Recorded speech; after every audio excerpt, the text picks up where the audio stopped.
25. Community and culture. More than a few thinkers seem to presuppose a philosophy which ranges from Neoplatonism to Manichaean dualism as a necessity to any advanced culture. For them, culture in such a sense is a product of tension between two kinds of being or two aspects of being. In addition, it is sin, although rarely so labelled, that adds colour and meaning to life and culture for all too many thinkers.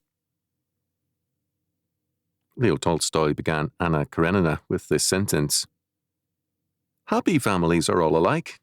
Every unhappy family is unhappy in its own way." As a student, I recall hearing this sentence cited again and again as a fundamental truth. Virtue and happiness, it would appear, are boring. Sin and unhappiness are exciting. But Tolstoy's sentence can as easily read, "Unhappy families are all alike. Every happy family is happy in its own way." In either case, it does not say much about life, but it says much about the writer. The tension idolized by such neo-Manichaeans does not create cultures. It destroys them. It confuses issues and leads to a flight from basic issues and conflicts to imagined ones. It can also lead to a surrender, if flesh or matter is divided from mind or spirit, in that one aspect can be surrendered as incapable of resisting the power of the other. It can also lead to quietism, as one surrenders hope of victory in favour of a withdrawal from conflict into spiritual exercises. Much of evangelicalism is today incapable of creating a culture. It either surrenders to the world, or flees from it, or both. In the 1950s, I spoke to a group of evangelical students at a major university. The meeting actually began and continued until I spoke with the singing of childish preschool choruses, such as "This Little Light of Mine." After I spoke, I had been suggested as a speaker and none knew me. The group, unwilling to recognize the division between a Christian view of education, science and culture, and fully committed to accepting the rank humanism and atheism of their studies and ignoring all conflict, happily revived itself by singing more choruses. Such people can build large neo-evangelical churches, but they cannot establish a Christian culture. We have also the opinion of W.H. Auden that Christianity as such cannot establish a culture. I sometimes wonder if there is not something a bit questionable from a Christian point of view about all works of arts which make overt Christian references. They seem to assert that there is such a thing as a Christian culture, which there cannot be. Culture is one of Caesar's things. One cannot help noticing that the great period of religious painting coincided with the period when the church was a great temporal power. Auden has impeccable credentials as a Yahoo. First of all, he identifies culture with various art forms, such as painting, a true mark of the parasite and the collector, who can only see some manifestations of a culture, never the culture itself, and identify the fruit as the roots. Second, Auden manifests his rootless, anti-cultural bent in a homosexual poem. Culture is not a product of artistic activities, but of ideas and faith. It is the social and material consequences of religion. The reason why many peoples in the early centuries chose Christianity as their religion was a pragmatic one. Christianity could provide a workable social order. Because of the law nature of biblical faith, order is inherent to it, and this was recognized by the barbarians. Much later, in the Icelandic saga of Burnt Njal, this same pragmatic reference appears. The Christian men set up their booths, and Gizur the White and Jaldi were in the booths of the men from Mosfell. The day after, both sides went to the Hill of Laws, and each, the Christian men as well as the heathen, took witness, and declared themselves out of the other's laws. And then there was such an uproar in the Hill of Laws that no man could hear the other's voices. After that men went away, and all thought things looked like the greatest entanglement. The Christian men chose as their speaker Hall of the Side, but Hall went to Thorgeir, the priest of Lightwater, who was the old speaker of the law, and gave him 3 marks of silver. This was no bribe, but his lawful fee, to utter what the law should be. But still that was most hazardous counsel, since he was an heathen. Thorgeir lay all that day on the ground, and spread a cloak over his head, so that no man spoke with him. But the day after, men went to the Hill of Laws, and then Thorgeir bade them be silent and listen, and spoke thus. It seems to me as though our matters were come to a deadlock, if we are not all to have one and the same law. For if there be a sundering of the laws, then there will be a sundering of the peace, and we shall never be able to live in the land. Now, I will ask both Christian men and heathen whether they will hold to those laws which I utter. They all said they would.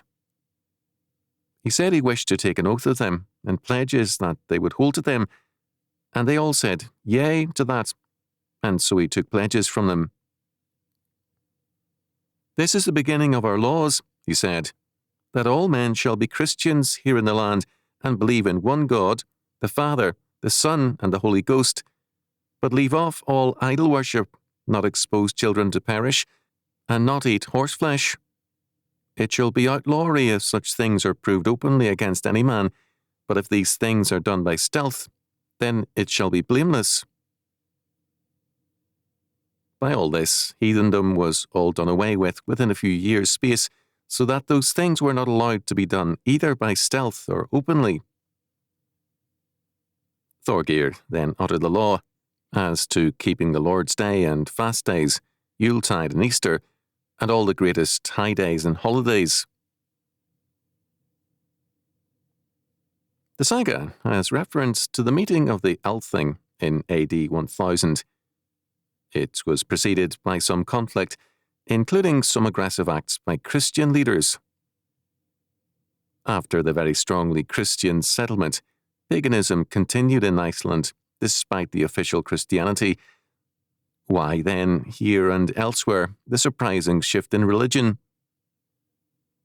In some cases, the Christians were easily massacred and eliminated, but in other areas, despite the deeply embedded and continuing paganism, Christianity was adopted when it could have been suppressed. The force of the new religion as a law power was clearly recognized by the pagans, just as the American Indians recognized the superior value and power of the white man's gun and was quick to adopt it. So the barbarians recognized the power of the Christian faith and were ready to utilize it for pragmatic reasons.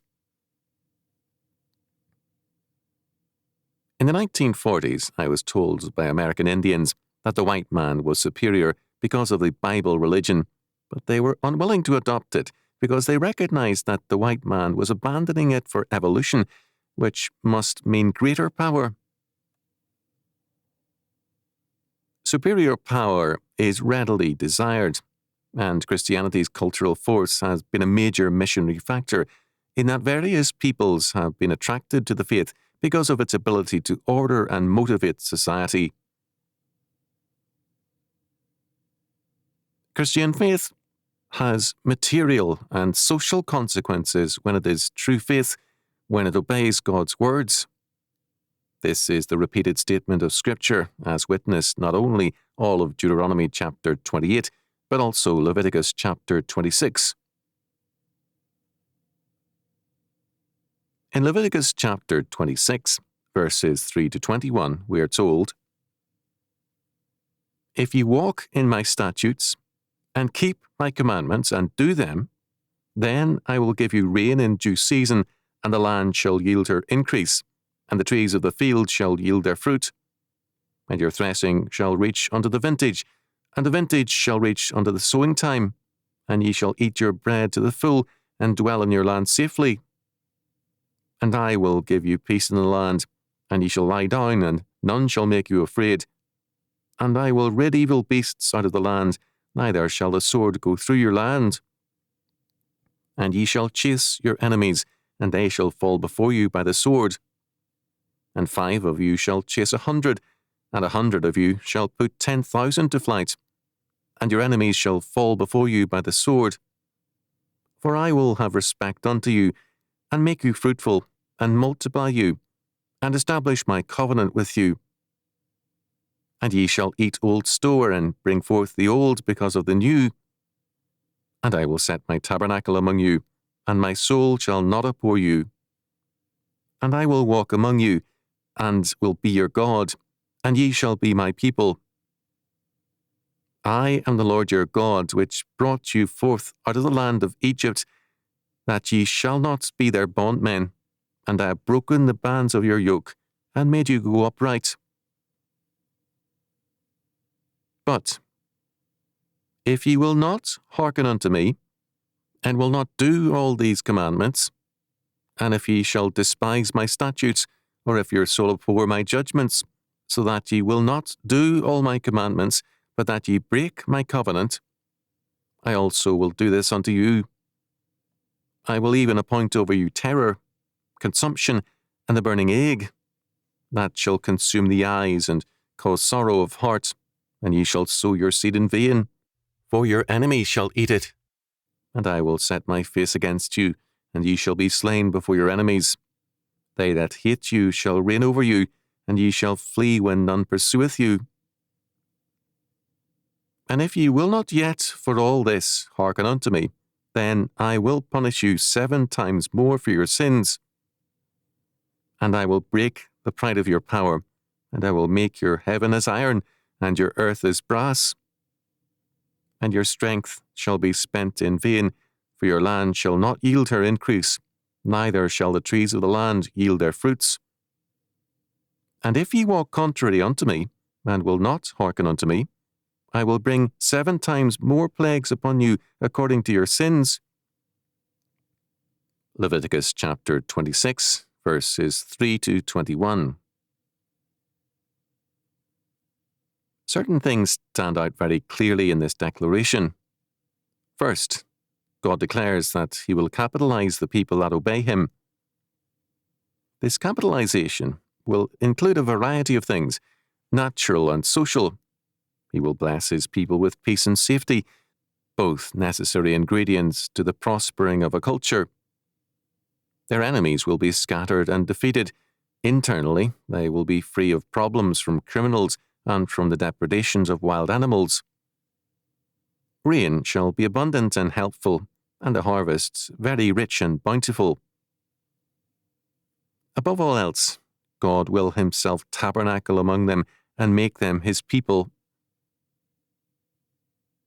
Second, God declares that he will decapitalize a disobedient people. By bad weather, poor crops, wild animals, enemy nations, drought, and much else, he will strip them of the pride of your power and leave them weak and impotent in the face of their problems. Clearly, such judgments radically decapitalize a country and shatter its culture. Culture is an act of faith and the application of standards and ideas to the disciplines of life and to life itself. When a culture denies its faith, it also negates its life and practice. Unless it adopts another and a viable faith, it commits suicide. The humanism adopted by modern culture has had the capital of Christian civilization, but this capital is rapidly disappearing. Modern civilization is, as a result, in crisis. Third, the basic capital of any society is in the realm of faith and ideas, and inescapably, because man is a unit, His faith and ideas have very practical consequences. They create a culture. God declares that this premise of all stable culture is to walk in my statutes and keep my commandments. Leviticus chapter 26, verse 3. When men deny God, they thereby deny themselves also, and finally have nothing, because, apart from God, all things collapse into meaninglessness and void. In the 19th century, the poet Edward Rowland Sill saw the collapse of faith as the infirmity. In a poem by that name, he wrote, "What is the truth to believe? What is the right to be done? Caught in the webs I weave, I halt from sun to sun. The bright wind flows along, calm nature's streaming law, and its stroke is soft and strong as a leopard's velvet claw. Free of the doubting mind, full of the olden power, are the tree and the bee and the wind and the wren and the brave mayflower. Man was the last to appear, a flow at the close of the day. Slow clambering now in fear, he gropes his slackened way. All the upthrust is gone, force that came from old, up through the fish and the swan and the sleek king's mighty mould.